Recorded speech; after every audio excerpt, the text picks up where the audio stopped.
السلام عليكم ورحمة الله وبركاته، طلابي واخواتي طلاب تالتة اعدادي. ان شاء الله النهارده هنعمل لكم مراجعة هندسة لأي طالب فايته حاجة مش فاهمها او فايته اي درس مش مذاكره كويس، سواء مثلا كان فرق بين مربعين، كان فرق بين نقطتين، او حاجة في حساب المثلثات انت مش فاهمها.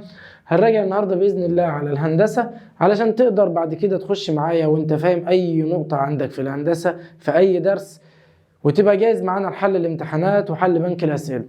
وبالنسبة للملزمة هتلاقيها موجودة معاك على الرقم ده، لو بعتلي 010 62 91 053 8.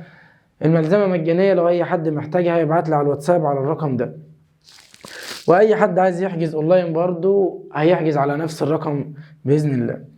يلا بينا نبدأ حساب مثلثات. دلوقتي يا مستر حساب المثلثات في ناس بتتلخبط شوية في الجا والجتا والظا. أولا لازم تكون عارف إن أنت عشان تشتغل في حساب المثلثات لازم يكون عندك مثلث قائم الزاوية. يعني إيه يا مستر؟ يعني ما ينفعش أروح أجيب الجا والجتا والظا على مثلث منفرج مثلا، لا، على شكل زي ده شكل رباعي لا برضه. أمال أعمل إيه؟ أنت ممكن ترسم أنت جوه الشكل مثلث قائم الزاوية تقدر تشتغل عليه. طيب يا مستر، ده عندي هنا المثلث أ ب ج قائم الزاوية في ب. أنا عارف هنا مستر الجاء بتساوي المقابل على الوتر، الجتا بتساوي المجاور على الوتر، الظا بتساوي المقابل على المجاور. فين المقابل وفين المجاور وفين الوتر؟ في ناس بتتلخبط في الجزئية دي. أنا هقول لك. أول حاجة أنت عندك المثلث قائم الزاوية في ب، الوتر سيب الب يبقى أ ج. طب فين المقابل؟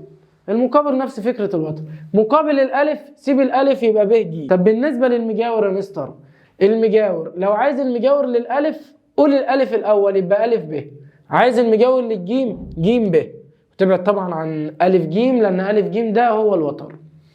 طيب يا مستر، يديك مثلا المثلث ده يقول لك الضلع ده ب3 والضلع ده ب4 والضلع ده ب5، ويقول لك هات لي جا ألف. جا ألف بتساوي إيه؟ مقابل أ ب ج اللي هو ب4 على الوتر اللي هو 5.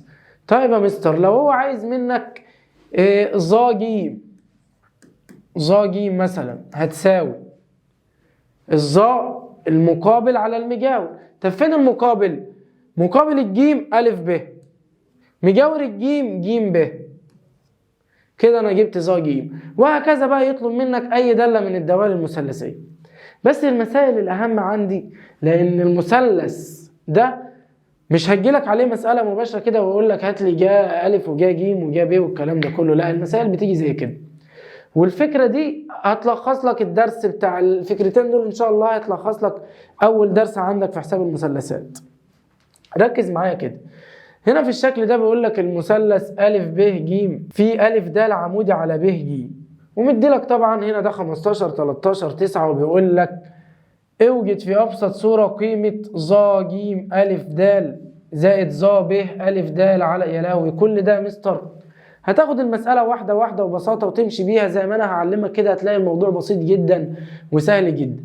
بمعنى مستر، اول حاجه عندي هنا في الشكل ده انا عشان اجيب ظا ج أ د ج أ د في ضلع ناقص في المثلث اللي هو أ د كده. مستر انا مش هشتغل على المثلث كله، طلع لي هنا كده بالراحه المثلث اللي انت هتشتغل عليه. المثلث اللي انت هتشتغل عليه أ د ج عشان تروح تجيب ظا ج أ د. هنا مدينا دي ب15 ومدينا دي ب9 سم يا مستر، يبقى أ د بكام؟ اروح اجيبها من فيثاغورس. كلنا طبعا عارفين فيثاغورس أ د بتساوي جذر الوتر تربيع ناقص الضلع. طب لو كان عايز الوتر كنت بجيب الضلع تربيع زائد الضلع تربيع. هات لي هنا الوتر تربيع اللي هو 15 أس 2 ناقص 9 أس 2. آلتك اللذيذة هتطلعها لك ب12. حلو قوي يا مستر، عرفنا ان أ د بايه؟ ب12. أ د دي كده ب12 سم. حلو قوي الكلام ده يا مستر. اقوم انا جاي بادئ هنا واقول لك ان ظا أ ج أ د بتساوي ج أ د، يعني زاوية أ اللي هو ألغي أ واخد ج د، ده المقابل بتاعها، يبقى المقابل 9 على المجاور للزاوية دي 12، يبقى 9 على ايه؟ على 12. سيبها زي ما هي كده. عايز تبسطها وتخليها 3 على 4 مفيش مانع برضه. يا مستر عندي حتة تانية اللي هي ايه؟ اللي هي احنا جبنا ظا ج أ د، هات لي بقى زائد ظا ب أ د. فين ب أ د؟ ب أ د، ده انا كده شغال في المثلث التاني. خد لي المثلث التاني على جنب اهو. ادي يا مستر د وده الالف وده الب. انا هنا جبت أ د من شويه ب 12 يا مستر، وعندي أ ب 13. كده كل اللي ناقصني في المثلث ب د. ب د دي اجيبها ازاي يا مستر؟ هقول لك انا. هتروح تجيبها برضو في فيثاغورس، لان الظا بتاع زاويه ب أ د مقابل على وتر، وانت محتاج المقابل ب د. هاتها يلا زي أ د. هتقول له ب د بتساوي جذر الوتر تربيع ناقص الضلع تربيع 13 أس 2 ناقص 12 أس 2 على آلتك الجميلة. احسب معايا هتلاقيها 5. تمام كده؟ معاك آلتك، ماسك آلتك كاتب عليها جذر 13 تربيع ناقص 5 تربيع أو ناقص 12 تربيع، تطلع معاك ب5. كده يا مستر احنا جبنا ب ج بكام؟ ب5 سم. كده اقدر اشتغل على المثلث ده واجيب ظا ج واجيب ظا ب أ د. ظا ب أ د بتساوي ب أ د يا مستر. الظا يعني المقابل على المجاور.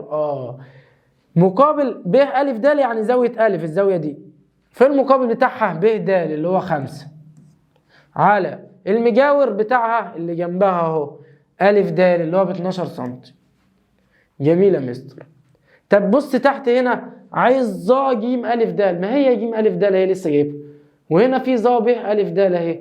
بس خلاص انا بقى عندي دي، هروح اعوض. المسألة اللي انت شايفها كبيرة دي بقت سهلة قدامك. روح عوض في المسألة وحل. هتقول له كده اهي. اول حاجة ظا أ ج أ د لسه مطلعها ب 9 على 12 زائد ظا ب أ د لسه مطلعها ب 5 على 12 على ظا ج أ د 9 على 12 ناقص ظا ب أ د 5 على 12. آلتك الجميلة بقى تطلع لك القيمة بتاعتها. روح اكتب كده على الآلة 9 على 12 زائد 5 على 12 هتطلع لك القيمة بتاعتها. طيب يا مستر خلصنا من المسألة دي، تعال نخش على المسألة اللي بعديها. يا مستر انت قلت لي في اول الفيديو ان انا ما اقدرش اشتغل حساب مثلثات واجيب الجا والجتا والظا وفي شكل قدامي زي ده ومش مثلث اصلا. بالراحه بس اهدى كده. وانت كمان جاي بتقول لي هات لي طول ج د وهات لي ظا ب ج د. هقول لك بالراحه واحده واحده علينا يا عم. خد الشكل ارسمه عندك اهو، وده أ ب ج د مديلك دي ب2 سم ودي كلها كده ب6 سم. طيب يا مستر هو عايز ايه؟ ظا ب ج د. ب ج د يعني الزاويه دي كده. طب الزاويه دي مفيش عندها مثلث اصلا، اعمل ايه يعني؟ روح هات عندها مثلث، ارسم لك مثلث، ارسم لك ضلع قائم كده وسميه انت مثلا ه، يبقى ده اله، وتقول له كده نرسم ده اله عمودي على ب ج. كده احنا معانا ده اله عمودي على ب ج. بقى عندك مثلث في المسألة، تقدر تروح تجيب الظا اللي انت عايزها. طيب يا مستر انت عندك دي كده هو مديها لك أ ب ب3 سم، وانا من الشكل ما دام عندي ده الالف عمودي على ب ج يبقى اذا يا مستر انا عندي كده الشكل ده مستطيل، الشكل ده كده مستطيل. يعني ايه يعني مستطيل؟ يعني ما دام دي ب3 تبقى دي كمان ب3. كده انا استفدت كده ان دي كمان ب3 ودي ب2. يا مستر، هنا 2 والشكل ده كله كان 6 وكان بيقول لك ب ج ب6 ودي ب2 يبقى دي 4 سم. 4 و3 كده فاضل لي ده الج. فيثاغورس بقى روح حتى هو اصلا كان طالب منك ده الج. طول ده الج بيساوي جذر. هناك في المسألة اللي فاتت كنا بنقوله ضلع تربيع الوتر تربيع ناقص تلت تربيع. ده هو هنا ده الجيم الوتر. ده الجيم الوتر يبقى تاخد لي من فيثاغورس بقى ده ه تربيع زائد ه ج تربيع اللي هي 3 أس 2 زائد 4 أس 2 وتروح تحل كده تطلع لك على الآلة ب5. كويس أوي. جبنا ده الجيم ب5 سم. كده أقدر أجيب يا مستر جاء الزاوية دي اللي هي ده الجيم ه ده الجيم ب أو ب جيم د زي ما أنت تحب تنطقها. أقدر أجيب الظاء يعني المقابل. هو طالب منك الظاء المقابل على المجاور. طيب يا مستر، أنت رحت أصلا جبت لي طول ده الجيم وده أول مطلوب. تاني مطلوب كان عايز منك المقابل على الإيه؟ على المجاور. يبقى ظاء ب ج د بتساوي المقابل اللي هو بكام؟ ب3 على المجاور اللي هو بكام؟ ب4. كده جبنا ظا ب ج د. طيب يا مستر، لو طلب مني بقى مطلوب تاني قال لي مثلا هات لي جا ج او قال لك هات لي مثلا جا ج، يبقى المقابل على الوتر مقابل الجيم د ه على الوتر ج د اللي هو ب5. يطلب منك بقى زي ما يطلب. انت رسمت مثلثك.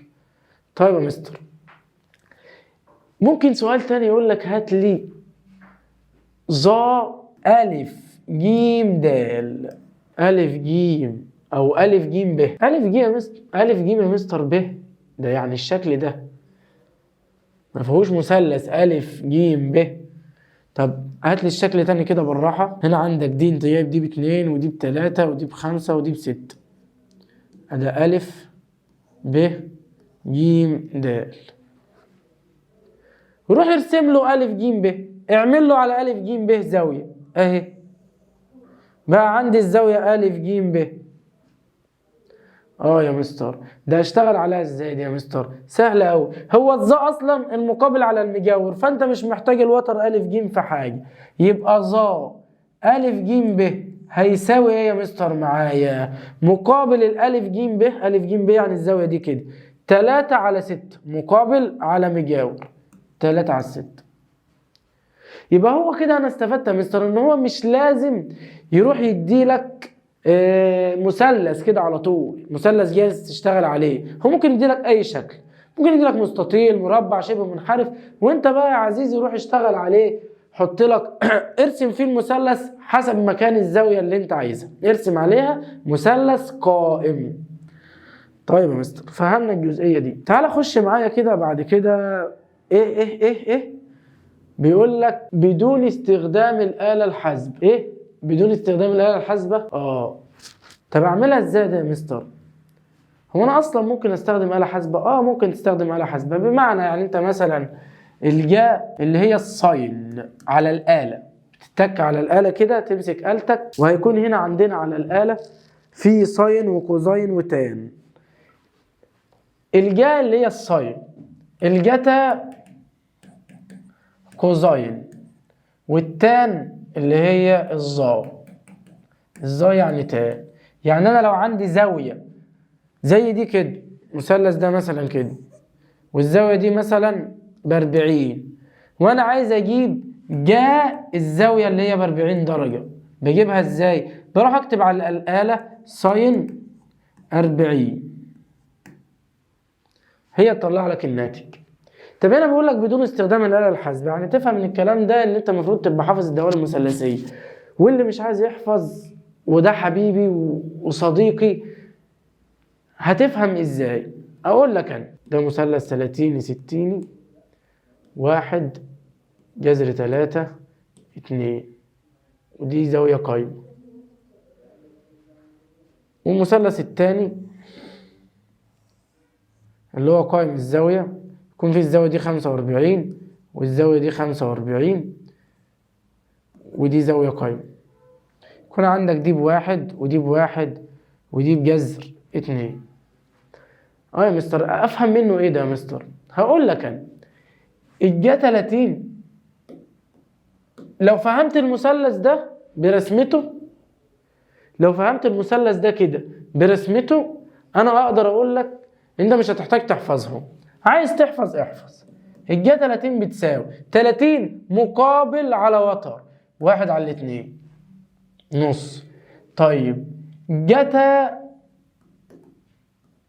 30 جذر 3/2. ما هو جتا 30 يعني مجاور على وتر، اللي جنب ال30 الجذر 3 على الوتر اللي هو 2. طب ظا 30 الظا مقابل على مجاور 1/جذر 3. طب يا مستر ال60 لو انا عايز اجيب الدوال المثلثيه لل60 هقول لك انا يا سيدي ركز معايا هنا كده. جا 60 خلي بالك هي الجا 60 بتساوي الجتا، يعني الجا 60 بتساوي جتا المتممه، يعني دي جا 60 هتساوي جتا 30 اللي هي جذر 3/2.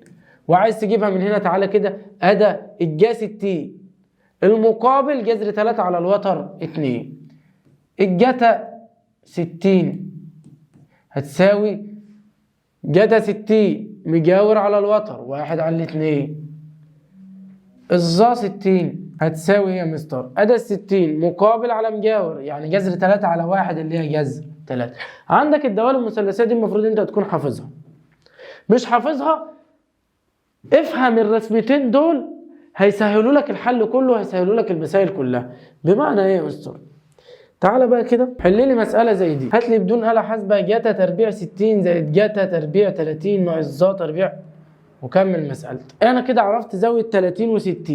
فانا عندي المثلث اللي هو 45 مثلث قائم متساوي الساقين، بيكون عندي الضلع ده بواحد والضلع ده بواحد والضلع ده بجذر 2. هنا بقى يا مستر جا 45 بتساوي ايه؟ 45 مقابل على وتر 1/جذر 2. طب جتا 45 بتساوي ايه؟ برضه مجاور على وتر ودي كمان 1/جذر 2. مجاور ال 45 1 والوتر جذر 2. الظا 45 بتساوي 1 مقابل على مجاور يبقى 1/1. طب يا مستر انا كده عرفت الدوال المثلثيه بتاعتي.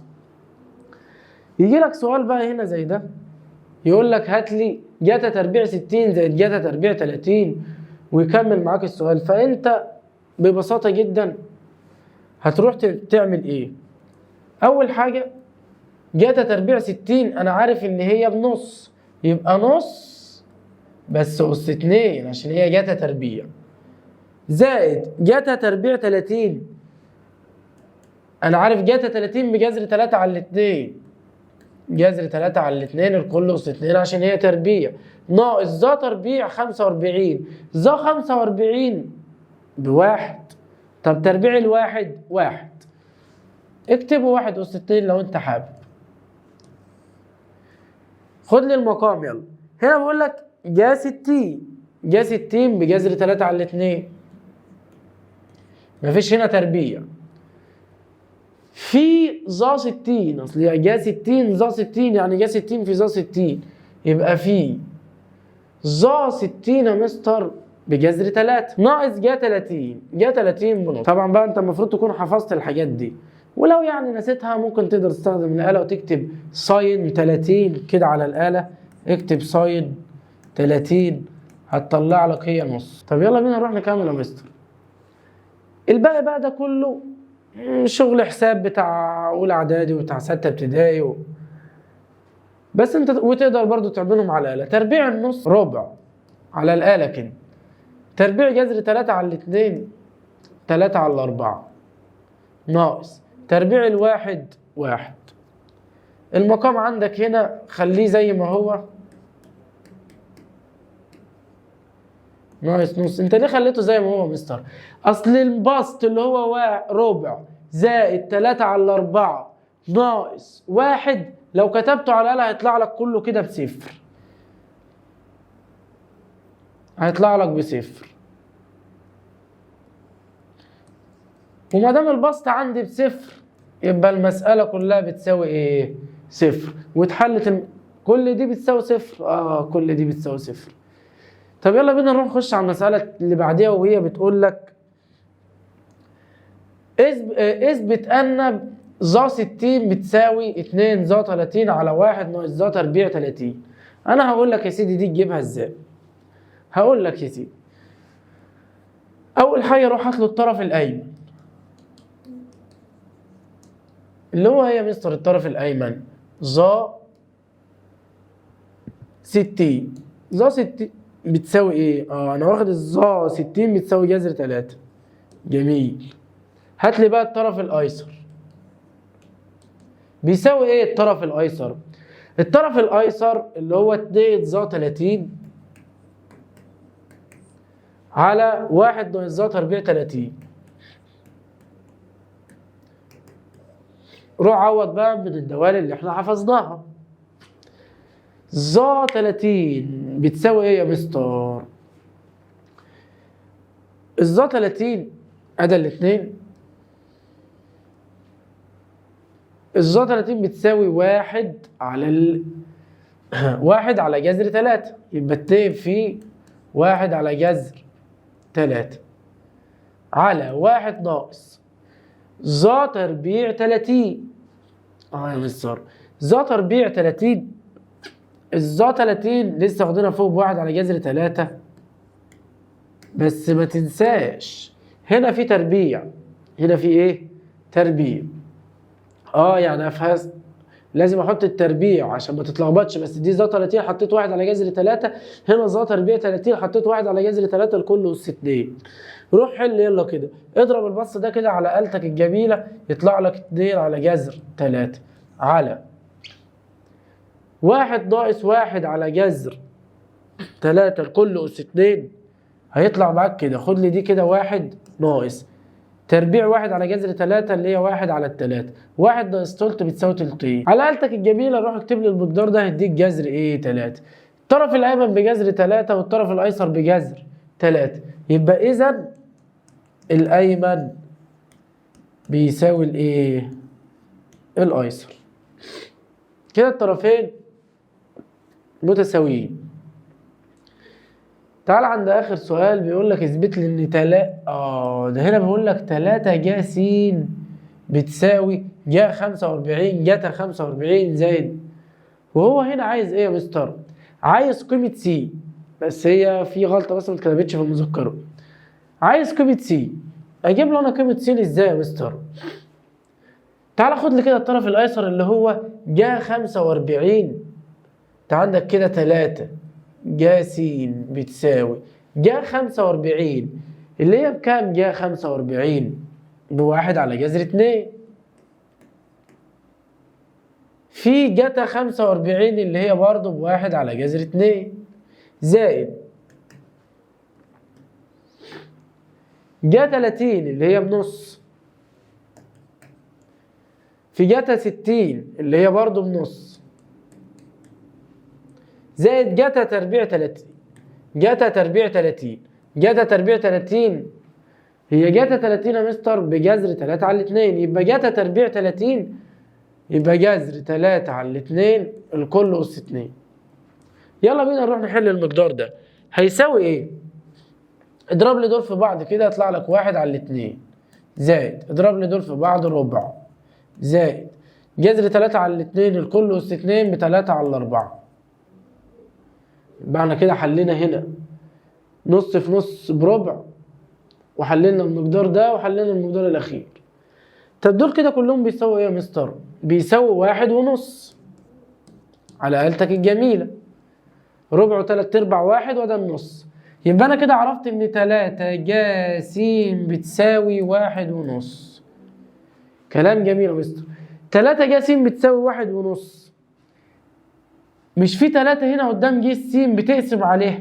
يبقى جا س بتساوي 1 ونص على 3. 1 ونص على 3 لما تيجي تقسمها تطلع لك بنص. يبقى جا س بتساوي نص. يبقى السين بكام؟ هي ايه اللي الجا بتاعتها بتساوي نص؟ ال30. كنا واخدين ان جا 30 بتساوي نص، يبقى السين كده ب30. ولما تلاقي مسألة زي دي، يعني لو انت نسيت روح اكتب كده على الآلة شيفت ساين نص، هتقوم جاي تطلع لك 30. طيب يا مستر، فهمنا الجزئية دي وفهمنا حساب المثلثات. تعالى بقى نخش على الجزئية الجديدة، الجزء بتاع الهندسة. الجزء الأول اللي هو بيقول لك البعد بين نقطتين. البعد بين نقطتين، المسألة دي يا مستر هتعمل ايه يا مستر؟ هتفهمك أغلب الدرس، يعني من الآخر كده هتجيب معاك جزئية كبيرة من الدرس. بيقول لك اثبت ان النقط أ ب ج تقع على استقامة واحدة. يعني ايه تقع على استقامة واحدة؟ انت هات البعد بين كل نقطتين أ ب، وهات لي البعد بتاع ب ج، وهات لي البعد بتاع أ ج، وهفهمك دلوقتي ازاي كل حاجة بتيجي. هو البعد بين نقطتين ليه قانون بيقول لك ايه؟ عشان تجيب البعد بين نقطتين بتقوم عامل كده، جذر فرق الصادات تربيع زائد فرق السينات تربيع. بمعنى بتجيب فرق الصادات أس 2 زائد فرق السينات الكل أس 2.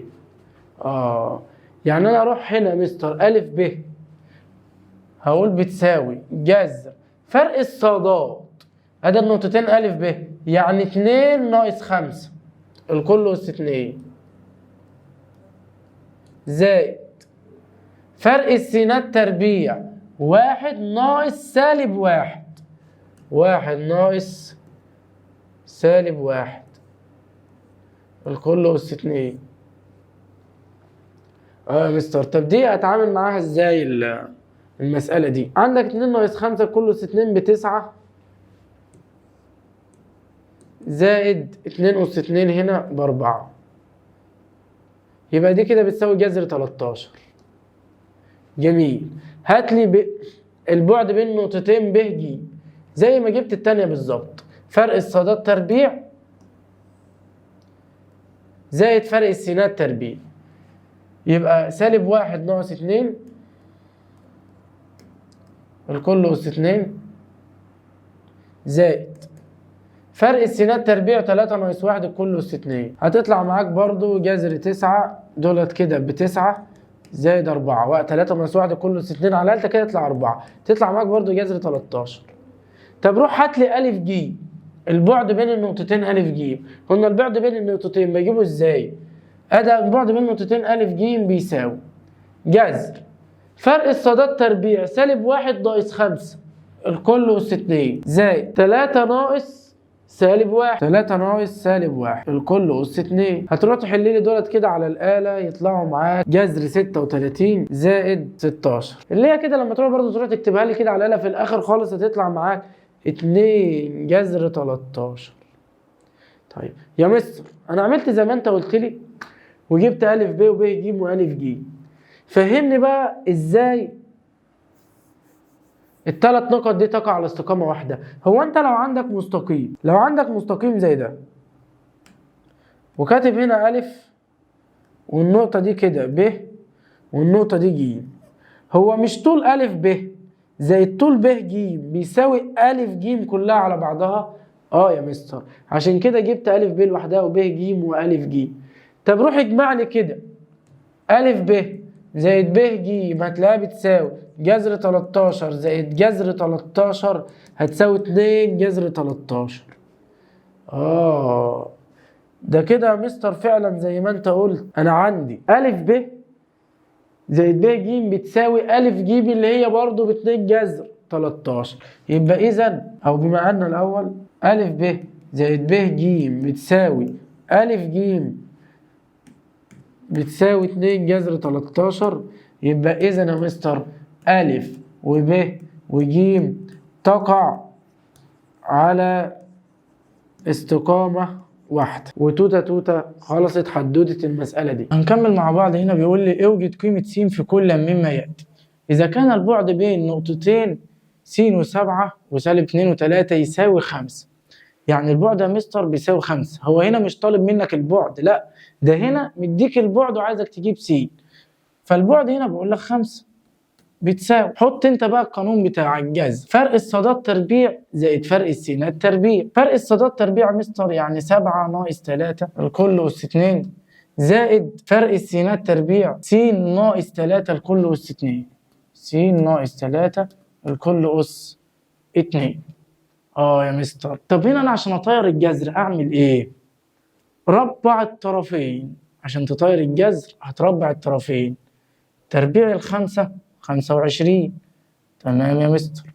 تربع هنا هتطير الجذر، يبقى 7 ناقص 3 الكل أس 2 زائد س ناقص 3 الكل أس 2. 7 ناقص 3 أس 2، 7 ناقص 3 بتساوي 4. طب 4 أس 2 بتساوي ايه؟ بتساوي 16.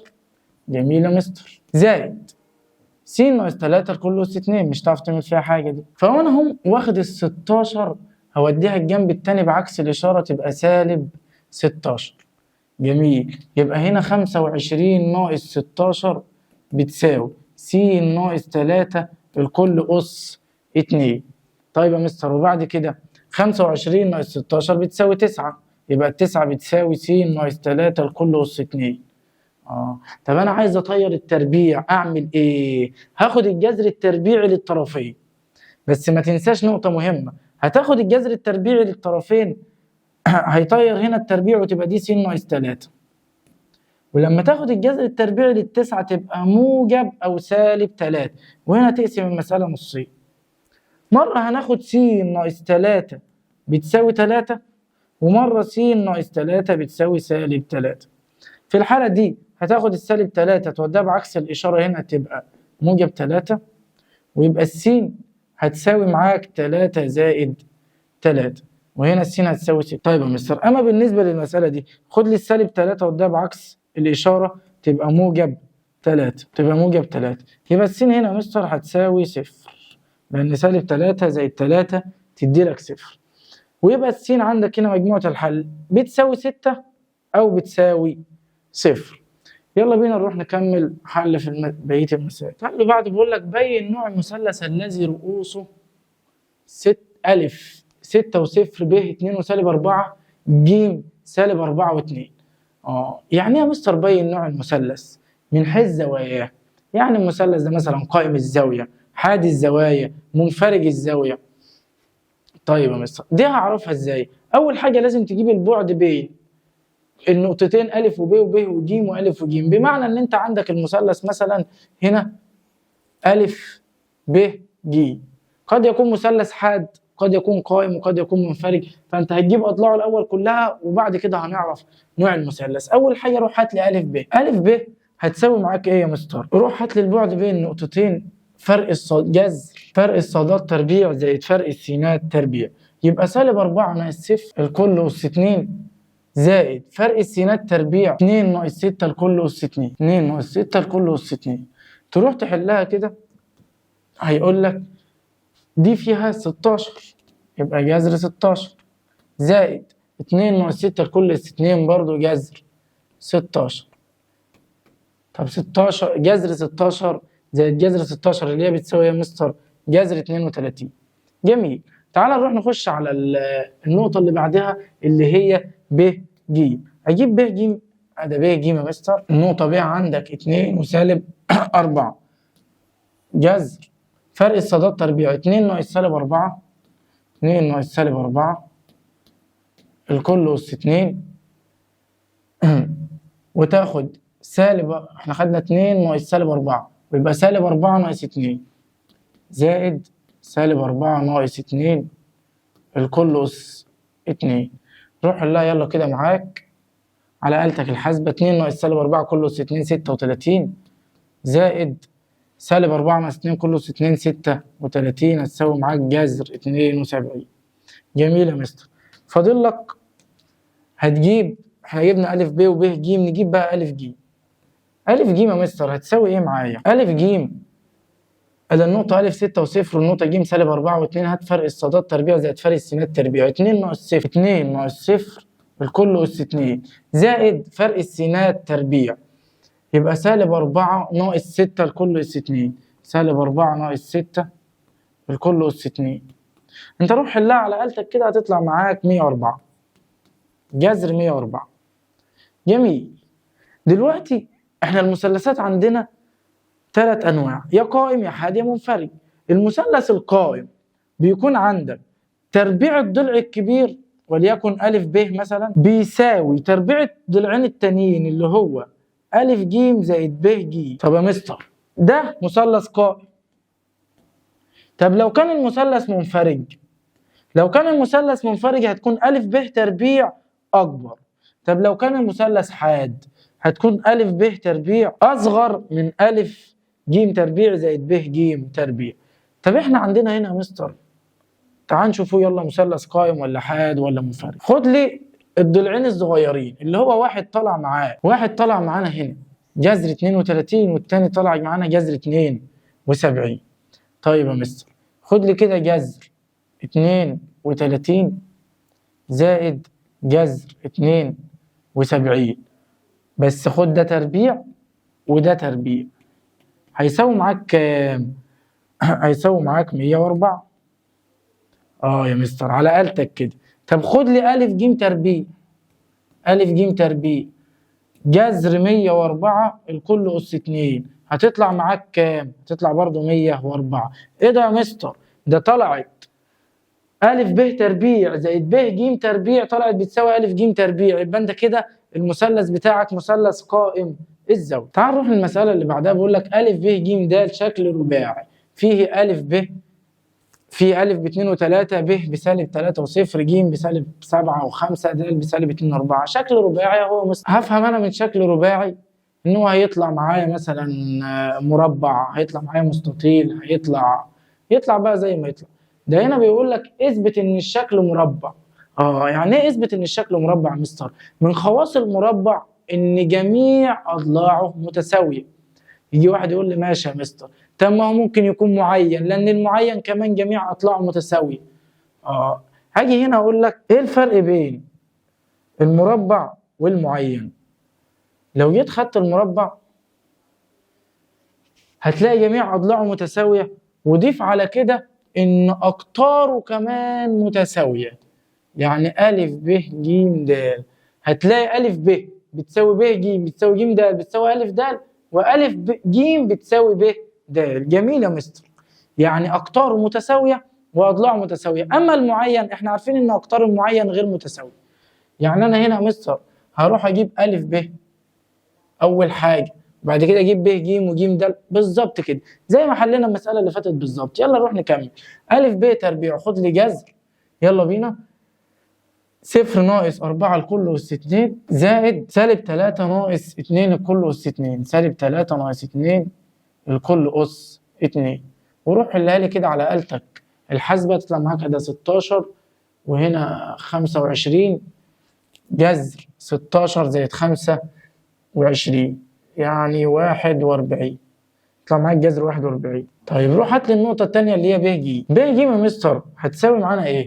ب ج هتساوي معاك 5 ناقص 0 جذر 5 ناقص 0 الكل تربيع زائد سالب 7 ناقص 3 الكل تربيع.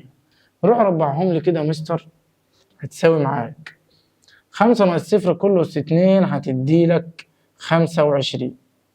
طيب سالب 7 ناقص سالب 3، سالب 7 ناقص سالب 3 يعني زائد 3 هتدي لك 4. 4 اللي هي تربيع الأربعة 16، وخد لي الجذر بتاعها برضه هتدي لك في الآخر جذر 41. جبت أ ب وجبت ب ج، روح هات لي ج د. يلا ج د هتساوي معانا إيه يا مستر؟ جذر 9 ناقص 5 الكل أس 2 زائد سالب 2 ناقص 7 الكل أس 2، سالب 2 ناقص سالب 7. أنت عندك سالب 2 ناقص سالب 7، السالبين جنب بعض بتحولوا موجب، تبقى سالب 2 زائد 7 الكل أس 2. روح حلها على آلتك الحاسبة برضو، هتطلع معاك جذر 41. ايه ده يا مستر؟ ده كلهم بيطلعوا قد بعض. طبعا لازم يطلعوا معاك كلهم قد بعض لأن ده مربع. جبنا أ ب وب ج وج د، فاضل لك أ د. طب أ د هتساوي معانا ايه يا مستر؟ يلا بينا نروح نكمل. أ د 9 ناقص 4 لكل أس 2 زائد سالب 2 ناقص 2 لكل أس 2، سالب 2 ناقص 2 لكل أس 2 على آلتك الجميلة. يلا اطلع معاك جذر 41. حلو قوي. احنا جبنا ان كل الأضلاع متساوية، فاضل لك القطرين أ ج وب د. هات لي يلا أ ج وب د. أ ج هتساوي معاك جذر 5 ناقص 4 لكل أس 2 زائد سالب 7 ناقص 2 لكل أس 2، سالب 7 ناقص 2 لكل أس 2، اللي هي تطلع معاك 1 زائد 81، تطلع جذر 82. طب روح هات لي ب د يلا كده.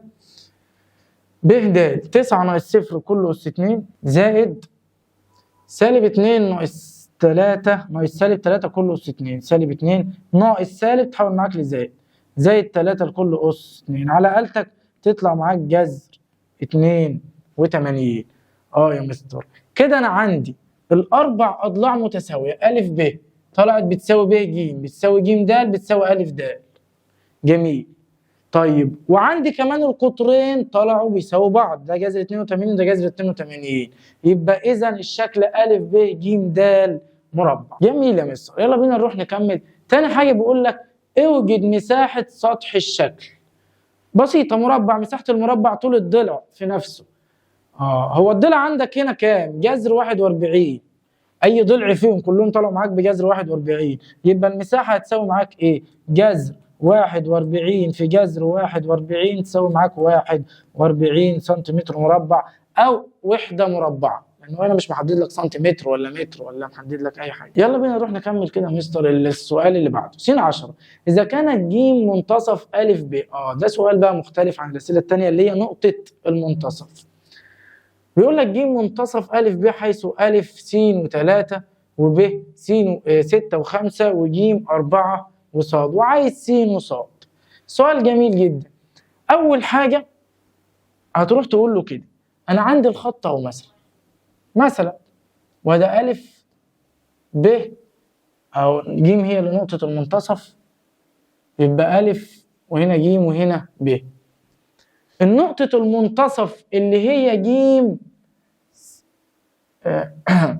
نقطة المنتصف اللي هي ج اللي هي 4 وصاد هتساويها بالنقطتين التانيين. ازاي يا مستر بقى؟ بتاخد نقطة المنتصف تقول تساوي شادد شرطة كسر وعامل فاصلة، وتاخد السينات، مجموع السينات على 2 ومجموع الصادات على 2. مجموع السينات على 2 أ وب يعني س زائد 6 على 2، س زائد 6 على 2، وتروح تقوم جاي واخد 3 زائد 5 على 2، 3 زائد 5 على 2، وتساوي السين بالسينات، يعني تساوي الجزء ده كده ببعضه. اقسم المسألة نصين، خد الأربعة سواها لي بالجزء الأولاني اللي هو س زائد 6 على 2، وخد لي الصاد ساويها لي ب3 زائد 5 على 2. روح يلا طلع السين وطلع الصاد، اعتبر لي دي على 1 واعمل مقص.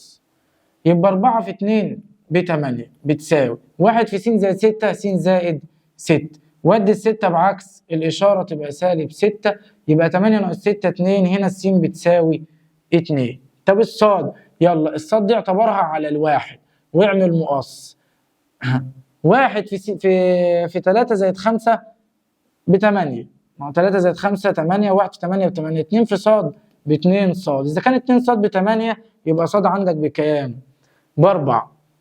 يبقى كده مستر خلاص عرفنا س ب2 وصاد ب4 واتحلت معانا المسألة. تعال نخش على المسألة اللي بعدها اللي هي رقم 11. 11 بيقول لي أ ب ج د متوازي أضلاع تقاطع قطره فيه.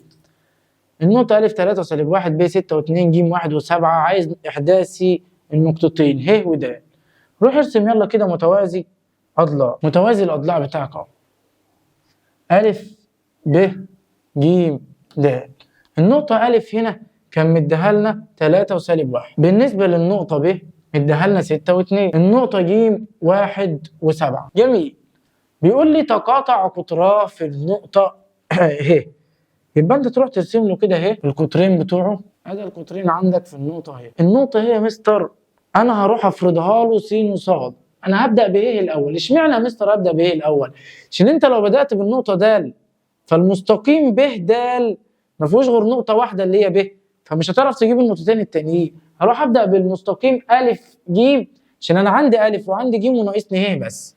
يبقى روح يلا ابدأ لي كده به. هتقول له نفرض إن ه الإحداثي بتاع ه هيكون س 1 وص 1. جميل يا مستر. واحنا كنا لسه بنقوله بناخد نقطة المنتصف نسويها بالنقطتين التانيين اللي هي ايه يعني يا مستر؟ س 1 وص 1 بتساوي، شد شرطتين كسر واقفل قوسك يلا كده. س 1 يا مستر خد لي أ وج.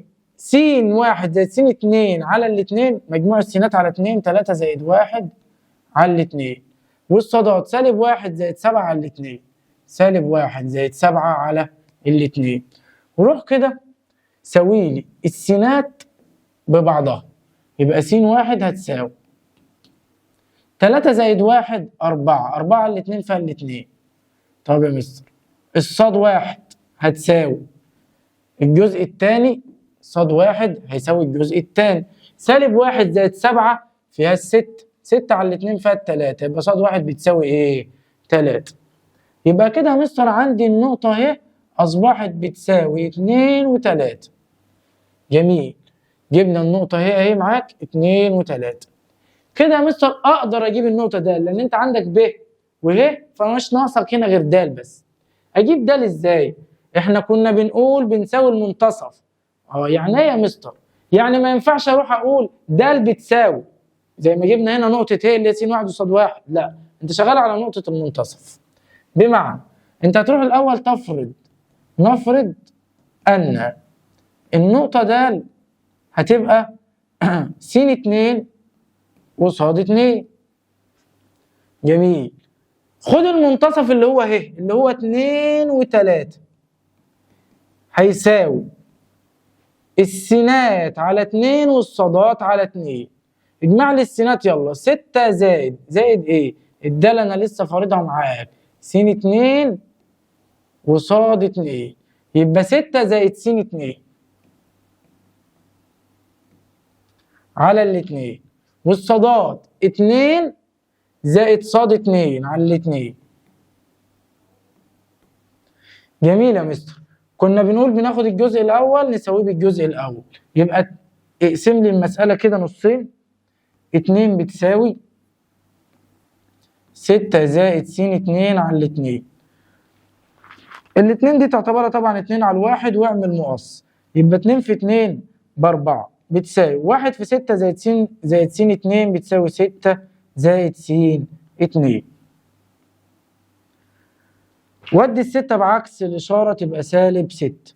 4 وسالب 6 سالب 2 يبقى س 2 بتساوي سالب 2. وبعد كده قلنا هنساوي الجزء الثاني بالجزء الثاني. خد لي يا مستر كده 3 زائد التلاتة هتساوي 2 زائد ص 2 على الاتنين. التلاتة دي اعتبرها 3 على الواحد واعمل مقصر. لو 1 في 2 زائد ص 2 ب2 زائد ص 2 بتساوي 2 في 3 ب6. ودي الاتنين بعكس الإشارة تبقى سالب 2. 6 ناقص 2 4 يبقى ص 2 بتساوي ايه؟ 4. يبقى هنا مستر النقطة د طلعت معايا ايه؟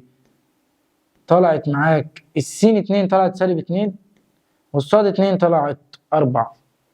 وبكده خلصت المسألة. يلا بينا نخش على المسألة رقم 12. هنا بقول لك يوجد قياس الزاوية الموجبة التي يصنعها المستقيم أ ب حيث أ 3 وسالب 3 وب 6 و1. أحلها ازاي يا مستر؟ هقول لك أنا. أول حاجة لازم تروح تجيب ميل المستقيم أ ب. الميل كنا بنجيبه ازاي؟ فرق الصادات على فرق السينات. يبقى أول حاجة هتروح تقول له ميل أ ب بيساوي فرق الصادات اللي هو ايه؟ 1 ناقص سالب 3. 1 ناقص سالب 3 على فرق السينات 6 ناقص 3. 6 ناقص 3 هتساوي كام؟ 1 ناقص سالب 3 اللي هي ب4 على 6 ناقص 3 اللي هي 3.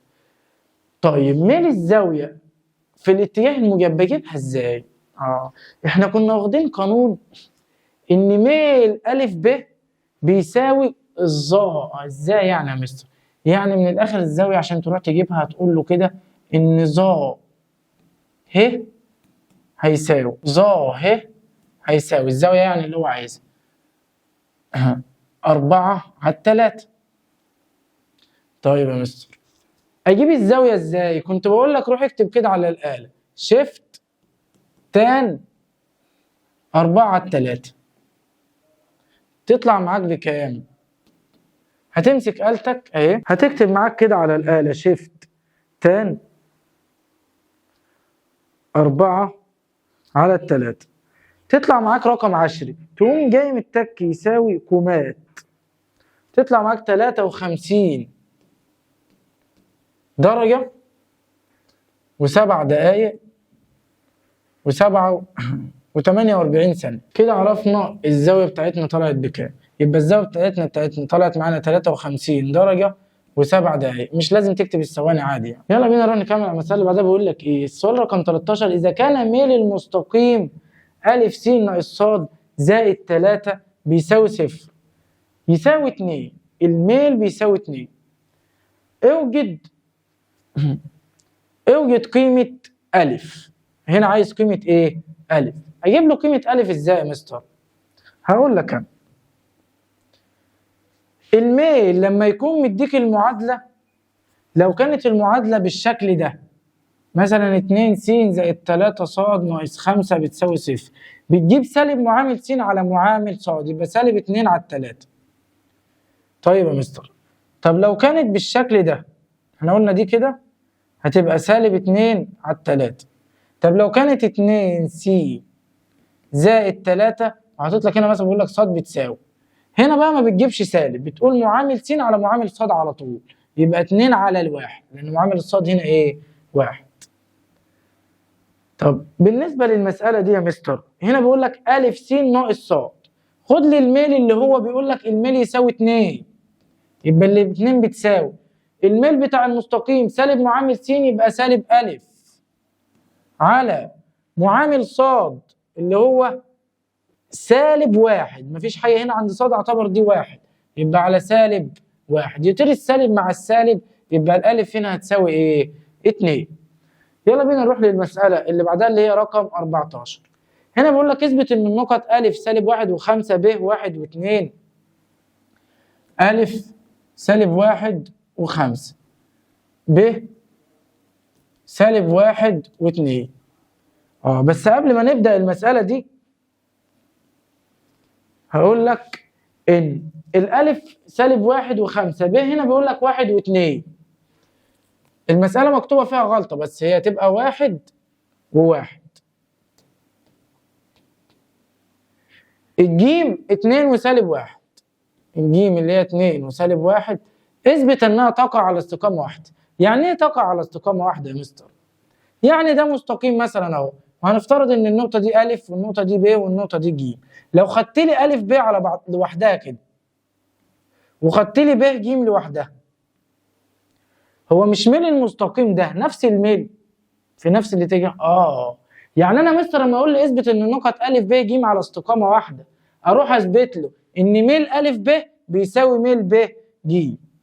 تمام. طب يلا بينا نروح نجيبه ميل أ ب وميل ب ج. هات له ميل أ ب. الميل بتاع أ ب هيساوي قلنا فرق الصادات على فرق السينات يبقى 1 ناقص 5 على 1 ناقص سالب 1. 1 ناقص سالب 1 تطلع معاك سالب 4 على 2 اللي هي سالب 2. روح هات لي يلا الميل بتاع ب ج هيساوي معاك فرق الصادات على فرق السينات يبقى سالب 1 ناقص 1 على سالب على 2 ناقص 1 تطلع معاك برضو بسالب 2 على آلتك الجميلة كده. طب يا مستر كده الميل ده بيطلع بيساوي الميل دي سالب 2 ودي سالب 2. يبقى تروح تقول له بقى ايه؟ بما ان ميل أ ب بيساوي ميل ب ج وهما الاثنين يشتركان في النقطة ايه؟ ب. يبقى إذا يا مستر النقطة أ وب وج تقع على استقامة واحدة. يلا بينا نروح نكمل السؤال اللي بعده. اثبت أن المستقيم الذي يمر بالنقطتين 4 و2 جذر 3 و5 و3 جذر 3 يوازي المستقيم الذي يصنع مع الاتجاه الموجب لمحور السينات زاوية قياسها 45. برضو السؤال ده فيه غلطة كده، هي المفروض زاوية قياسها 60. يا مستر انت لسه من دقيقة كنت قايل لنا ايه؟ وانا بشرح من دقيقة قلت لك معنى ان هو يوازي يعني ميل المستقيم الاول بيساوي ميل المستقيم الثاني. طب روح هات لي ميل المستقيم الاول اللي هو يمر بالنقطتين 4 و2 جذر 3 و5 و3 جذر 3. هقول له كده ميل المستقيم الاول، ميل المستقيم الاول اللي هو لام واحد هيساوي ايه معايا يا مستر؟ هات لي يلا فرق الصادات على فرق السينات. 3 جذر 3 ناقص 2 جذر 3 على 5 ناقص 4 هتساوي كام معاك يا مستر؟ على آلتك الجميلة تطلع معاك جذر 3. طب هات لي ميل المستقيم الثاني 45. في المسألة اللي قبلها قلت لك علشان تجيب الميل بتجيب ظا الزاوية. لما يديك زاوية مثلا 60 عشان تجيب الميل بتاعها ظا 60، زاوية 30 عشان تجيب الميل بتاعها ظا 30. طب الميل هنا كنت لسه قايل لكم ان هو ب 60 عشان المسألة هنا فيها غلطة. هات لي ظا 60 هتساوي معاك جذر 3 على آلتك الجميلة كده. طب ميل الأولاني طلع بيساوي ميل التاني. ميل المستقيم الأول يساوي ميل المستقيم التاني. يبقى إذا ميم واحد اللي هي ميل المستقيم الأول يوازي ميم يبقى إذا المستقيم الأول يوازي المستقيم التاني. جميل يا مستر. يلا بينا نخش على المسألة اللي بعدها. بيقول لك إذا كان المستقيم 3 ص ناقص س ناقص 1 يساوي 0 يوازي المستقيم المار بالنقطتين. زهقنا من يوازي دي. ما دام يوازي يبقى ميل الأول بيساوي ميل التاني. هروح هات لي ميل المستقيم الأولاني. م واحد هتساوي معاك لسه قايل لك سالب معامل س على معامل ص. طب سالب معامل س هنا بيساوي إيه؟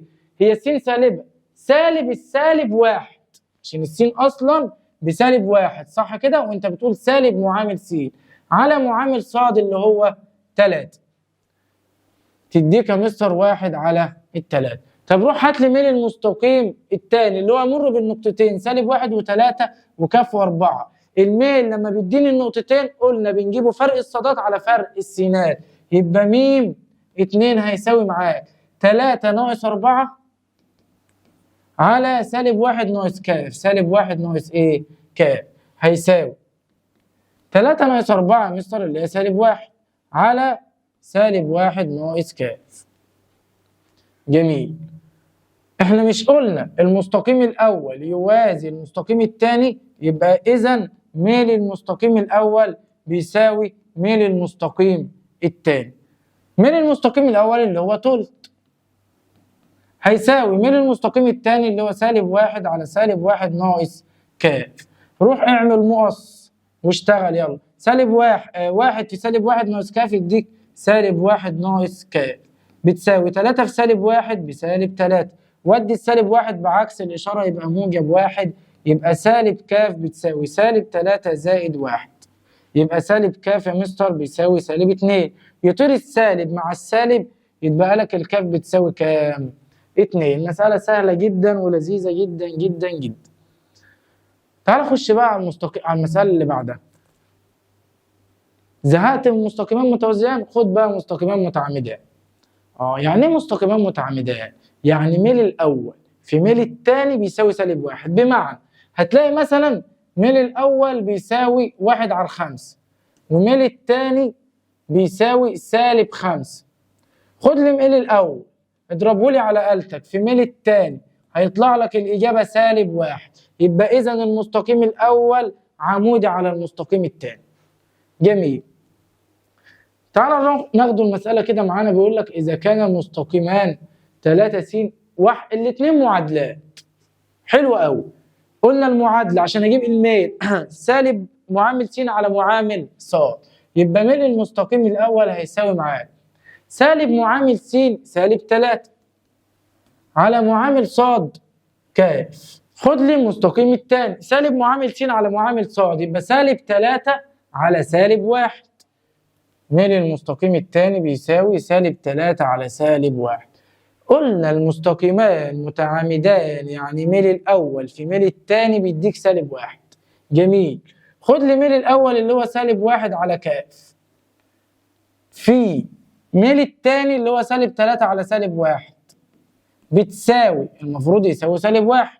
ليه يا مستر؟ كده عشان بما أن المستقيم الأول عمودي على المستقيم الثاني، إذا م 1 في م 2 بتساوي سالب 1. جميل.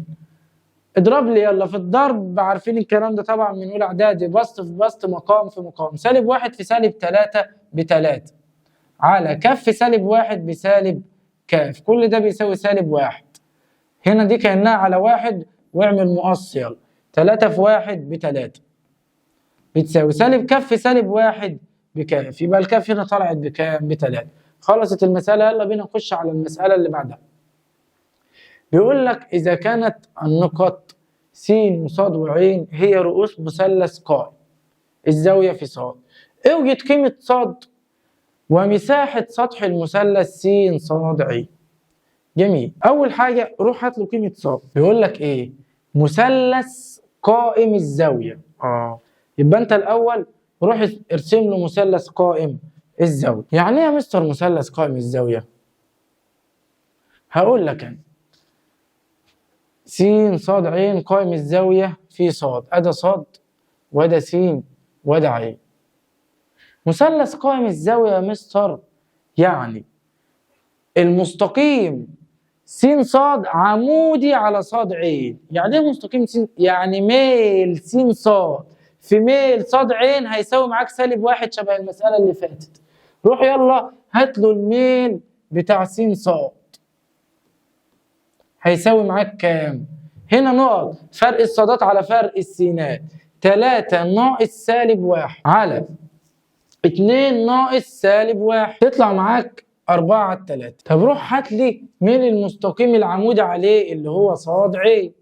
ميل ص ع فرق الصادات على فرق السينات، ميل ص ع هيساوي فرق الصادات ص ناقص 3 على فرق السينات 6 ناقص 2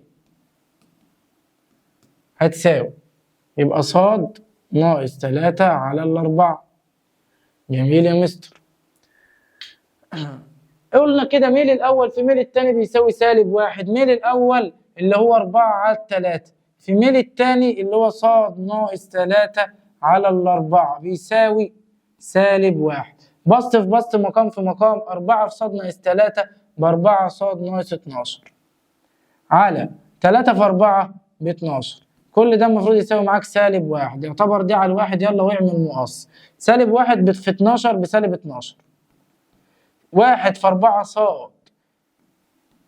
ناقص 12 ب4 ص ناقص 12. ودي سالب 12 بعكس الإشارة يبقى 4 ص هتساوي سالب 12 لما بتروح بعكس الإشارة تبقى موجب 12. موجب 12 وسالب 12 صفر، يبقى ال4 ص بتساوي صفر، ومن هنا يبقى الصاد معاك بيساوي إيه؟ صفر. جبنا أول جزء في المسألة. تاني حاجة يا مستر بيقول لي إيه؟ عايز مساحة سطح المثلث س ص ع. مساحة السطح نص طول القاعدة في الارتفاع. جميل. يعني لازم أروح أجيب القاعدة الأول ع ص بكام؟ كنا بنحل من شوية البعد بين نقطتين اللي هو طول ع ص. طيب يا مستر احنا جبنا نقطة ص دلوقتي ب0، يبقى أروح أجيب جذر فرق الصادات تربيع زائد فرق السينات، فرق الصادات تربيع زائد فرق السينات تربيع. يلا خد لي فرق الصادات تربيع، الصاد طلعناها ب0 واحنا بنجيبه س ص، يبقى 3 ناقص سالب 1 الكل أس 2. 3 ناقص سالب 1 الكل أس 2 زائد فرق السينات تربيع 2 ناقص سالب 1 الكل تربيع 2 ناقص سالب 1 الكل تربيع. تحلها كده على آلتك يبقى جذر 4 أس 2 زائد 3 أس 2 اللي هي تطلع معاك ب5. جميل يا مستر. جبنا كده طول عين صاد. روح هات لي، جبنا احنا طول عين صاد ده، هروح اجيب بقى طول عين جبنا عين صاد يبقى اروح اجيب س صاد. والله انا اصلا دلوقتي جبنا س صاد. جبنا س صاد، روح بقى هات عين صاد. عين صاد هتساوي جذر فرق الصادات تربيع زائد فرق السينات تربيع. صاد عين، يبقى الصاد دي كنا جايبينها بصفر، يبقى صفر ناقص 3 لكل أس 2. صفر ناقص 3 لكل أس 2 زائد فرق السينات تربيع 6 ناقص 2 الكل أس 2. 6 ناقص 2 الكل أس 2. هتحلها على آلتك تطلع برضو بكام؟ ب5. جميل. طب أنا عارف إن مساحة المثلث بتساوي نص طول القاعدة في الارتفاع. طب نص القاعدة بكام؟ أنا جبت دي دلوقتي ب5 ودي جبتها بإيه؟ ب5. يبقى مساحة المثلث س ص ع هتساوي معايا نص في 5 في 5 تطلع معاك 12.5 سنتيمتر. سهلة؟ سهلة يا مستر. يلا بينا نروح نخش على المسألة اللي بعدها. هنا بيقول لك اثبت باستخدام الميل أن النقط دي هي رؤوس مستطيل. أنا عارف يا مستر في المستطيل لما تيجي تروح ترسم مستطيل زي ده كده كل ضلعين متقابلان متوازيان زي ما خدنا من شوية. ما دام كل ضلعين متقابلان متوازيان يبقى ميل الأول بيساوي ميل التاني.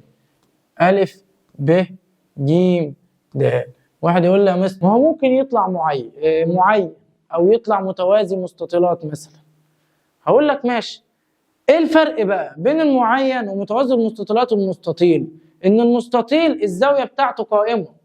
يعني أنا لما أروح أجيب أ د هلاقيه يوازي ب ج، وأ ب هيوازي د ج، وهلاقي أ ب الجزء ده كده هيكون عمودي على ب ج. يلا بينا نروح نجيبهم كده. أول حاجة روح هات لي ميل أ ب هتساوي معاه يبقى فرق الصادات على فرق السينات 3 ناقص 1 على سالب 1 ناقص 5. 3 ناقص 1 على سالب 1 ناقص 5 تطلع معاك 2 على سالب 6. 2 على سالب 6 يعني بتساوي مستر سالب 1 على 3. جميل. روح هات لي ميل د ج اللي هو هيساوي معانا كام يا مستر؟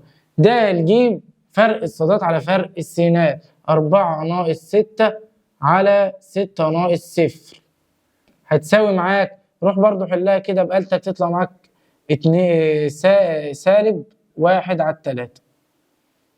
جميل يا مستر. كده ميل أ ب بيساوي ميل د ج. جبنا ميل ده بيساوي ميل ده. طب روح هات لي ميل أ د وميل ب ج. ميل أ د هيساوي معانا ايه يا مستر؟ أ د يبقى فرق الصادات على فرق السينات 6 ناقص 3 على فرق السينات 0 ناقص سالب 1 اللي هي تطلع معاك 3. هنا يا مستر انا جبت ميل أ د. اروح بقى اجيب ميل ب ج. ميل ب ج. ميل ب ج يا مستر هيساوي ايه؟ فرق الصادات على فرق السينات يبقى 4 ناقص 1 على 6 ناقص 5 هتساوي معاك برضو 3. كويس أوي. جبت ميل الأربع أضلاع. ركز معايا كده. أول حاجة أنت عندك ميل أ ب طلع بيساوي ميل د ج. يبقى إذا يا مستر المستقيم أ ب يوازي المستقيم د ج. جميل. ادي اول واحده. تاني نقطه انا طلع عندي هنا لما جبنا ميل أ د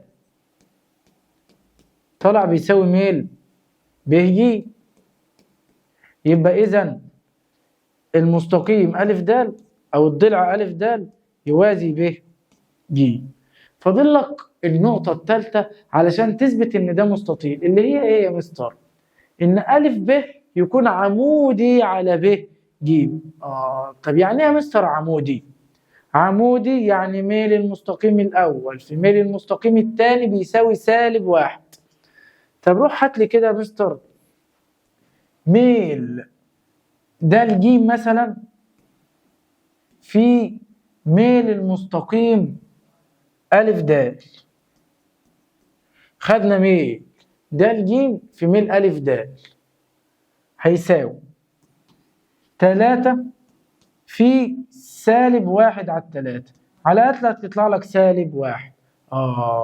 كده إذا يا مستر د الجيم عمودي على ب ج. يبقى إذا الشكل عندنا هنا اللي هو أ ب ج د، إذا الشكل أ ب ج د ماله مستطيل. طيب يلا بينا نخش على المسألة اللي بعدها. يقول لك إذا كان ميل خط مستقيم يساوي 2 ويقطع الجزء الموجب لمحور الصادات جزءا طوله 6. جميل. المسألة اللي زي دي لازم عشان تبدأ أول حاجة تكون عارف إن المعادلة، هو طالب منك بيقول لك إيه؟ اوجد ورقم أ معادلة الخط المستقيم. معادلة الخط، المعادلة بتتكتب على الصورة دي، ص بتساوي م س زائد ج. جميل. ص بتساوي م س زائد ج يا مستر. م ده اللي هو الميل، م اللي هو الايه؟ الميل، والجيم اللي هي الجزء المقطوع، الجزء الايه؟ المقطوع. جميل. يبقى انا لازم عشان اكتب المساله دي يكون عندي الميل والجزء المقطوع. الميل هجيبه ازاي؟ هو مديني الميل بيقول لي ميله ب2. جميل خلاص، ده مديني الميل والمساله سهله وبسيطه ومتيسره. وبيقول لي الجزء المقطوع طوله 6. حلو خالص، ده الجيم كده بكام؟ ب6. ده المساله سهله خالص اهي. يبقى المعادله معاك هتكون ايه؟ ص بتساوي م اللي هي ال2 س زائد ج اللي هي ال6. جميل. كده كتبت المعادله بتاعتي. نقطة التقاطع مع محور السينات. يعني ايه يا مستر نقطة التقاطع مع محور السينات؟ انت لو عندك محور السينات كده اللي هو ده، لما يتقاطع مع محور السينات اللي هي النقطة دي بتكون على قصادها الصاد بكام؟ ب0. جميل. يبقى انا اول ما اقول لي نقطة التقاطع مع محور السينات يبقى اذا الصاد تساوي ايه؟ 0. كلام جميل خالص. يبقى خد المعادلة وقول له كده عند ص تساوي 0. يبقى 0 بيساوي 2 س زائد 6. خد لي ال6 وديها بعكس الإشارة تبقى -6. يبقى 2 س بتساوي -6. يبقى الس بتساوي كام يا مستر؟ -3. يبقى النقطة عندك هنا هتكون ايه؟ -3 اللي هي السين والصاد ب0، لأن احنا قلنا نقطة التقاطع مع محور السينات يعني الصاد بتساوي 0 والسين طلعناها هنا ب-3. يبقى النقطة عندك تكون -3 و0. تعالى بقى اخش لي على المسألة الثانية واللي هي بتيجي في الامتحانات. يعني هي دي مسألة سهلة كده بس كنا بنفهمك فيها المسألة. ازاي يعني يا مستر؟ بيقول لك اوجد معادلة المستقيم المار بين نقطة 1 و1 وعمودي على المستقيم 2 ص بتساوي 3 س ناقص 7. جميل. هنا مستر انا عشان احل مسألة زي دي لازم يكون عندي الميل والجزء المقطوع، وهنا ولا مديني الميل ولا مديني الجزء المقطوع. ده بيقول لي ان المستقيم ده عمودي على المستقيم 2 ص بتساوي 3 س ناقص 7. يعني دي مش معادلة المستقيم اللي هو عايزه، دي معادلة العمودي عليه. يبقى أنا لما أجي أجيب الميل من المعادلة دي هقول كده ميل العمودي هيساوي. يبقى أنت كده ما بتجيبش ميل المعادلة، أنت بتجيب ميل العمودي. إحنا كنا بنقوله في الشكل ده باخد معامل س على معامل ص، معامل السين 3 على معامل ص ايه 2. جميل يا مستر. كده جبنا ميل العمودي. طب ميل المطلوب ايه؟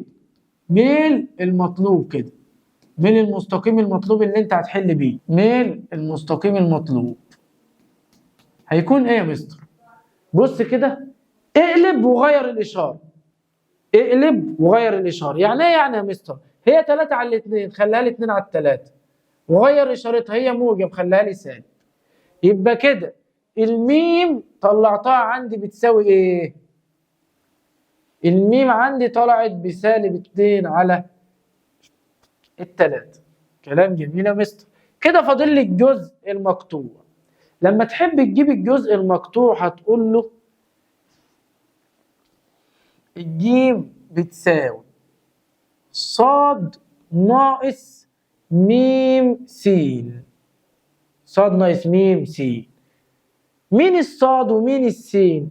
هو هنا في المسألة قال لك اوجد معادلة المستقيم المار بالنقطة 1 و1. هو بيمر معايا بالنقطة ايه؟ 1 و1. دي كده السين ودي كده الصاد. كلام جميل يا مستر. يبقى ادي الجيم بتساوي الصاد اللي هي 1 والسين برضو اللي هي 1 والميم سالب 2 على 3. يبقى 1 ناقص سالب 2 على 3 في الواحد في السين اللي هي بكام؟ بواحد.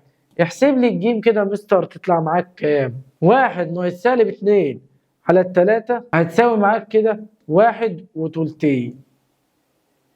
كده يا مستر انا جبت الميم بسالب 2 على 3 والجيم بواحد و2 على 3.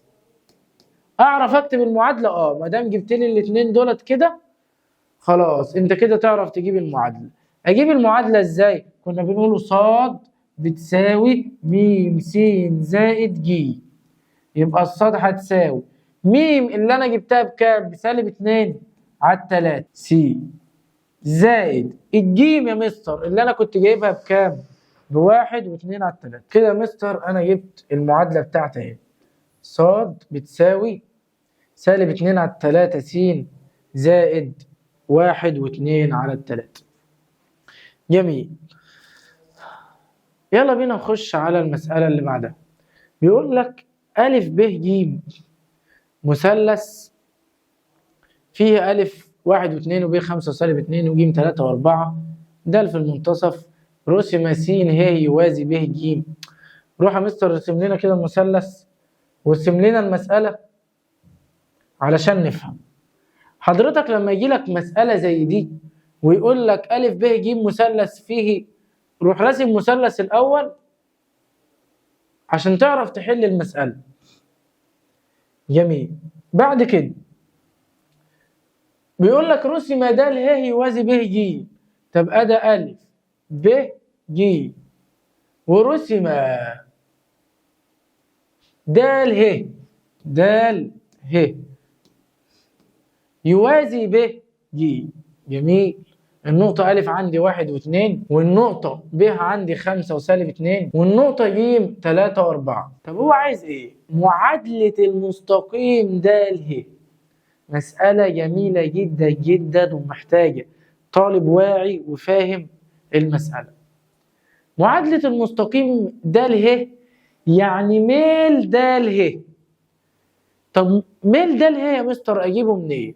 خلي بالك أنت عندك د ه يوازي ميل ب يوازي ب ج. كلام جميل قوي. طب ما دام د ه بيوازي ب ج يعني ميل د ه بيساوي ميل ب ج. يعني انا ممكن اروح اجيب ميل ب ج ويبقى كده بقى عندي ميل د ه. هجيب ميل ب ج منين؟ انت عندك نقطتين، الميل بيساوي فرق الصادات على فرق السينات. يبقى ميل ب ج يا مستر بيساوي ايه؟ فرق الصادات 4 ناقص سالب 2. 4 ناقص سالب 2 على فرق السينات 3 ناقص 5 هتساوي معانا يا مستر سالب 2 سالب 3. جميل يا مستر. لأن الاثنين دولت كده بيساوي 6 ودي كده بتساوي سالب 2. يبقى 6 على سالب 2 بتساوي سالب 3. يبقى أنا كده يا مستر ميل د ه بيساوي سالب إيه؟ 3. يا مستر ميل ب ج يا حبيبي احنا قلنا بقى د ه يوازي ب ج يبقى ميل د ه بيساوي ميل ب ج. يبقى ميل د ه بسالب 3. كلام جميل يا مستر. طب دلوقتي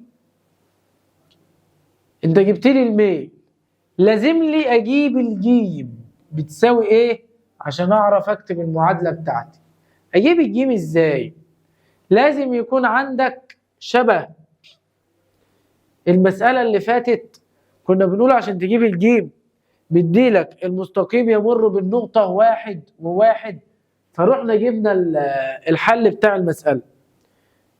طب هنا المستقيم ده له ما عنديش نقط هنا يمر بيها، فانت لازم يكون عندك نقطة د او النقطة اهي واحدة فيهم. طيب اجيب د وايه ازاي؟ خلي بالك هو هنا بيقول لك د منتصف أ ب، د منتصف أ ب، ونقطة المنتصف كنا بنجيبها ازاي؟ كنا بناخد نقطة المنتصف ونقول له نفرض أن النقطة د هتكون س وص مثلا، فأنت كنت بتاخد نقطة المنتصف اللي هي س وص وتقوم شادد شرطتين كسر وتقول له مجموع السينات على 2 ومجموع الصادات على 2 1 زائد 5 على 2، ومجموع الصادات على 2 زائد سالب 2 على 2، 2 زائد سالب 2 على 2. اللي هي هتطلع معايا بكام يا مستر؟ دي كده لما تيجي تحسبها هتطلع معاك ب3، ودي لما تيجي تحسبها تطلع معاك ب0. يبقى النقطة عندك السين طلعت بتساوي 3. سوري معلش، النقطة عندك اللي هي نقطة د طلعت 3 و0. كده المستقيم يمر بالنقطة 3 و0. كلام جميل يا مستر. طب المستقيم يمر بالنقطة 3 و0، إذا هروح أعوض في المعادلة وأجيب الجيم اللي أنا كنت بقول لكم الجيم بتساوي ص ناقص م س. يبقى الجيم كده يا مستر هتساوي إيه؟ ص اللي هي 0، ما احنا عارفين إن هنا ده ص وده س. ص اللي هي 0 ناقص م اللي أنا جايبها بسالب 3، سالب 3 س اللي هي بكام؟ ب3،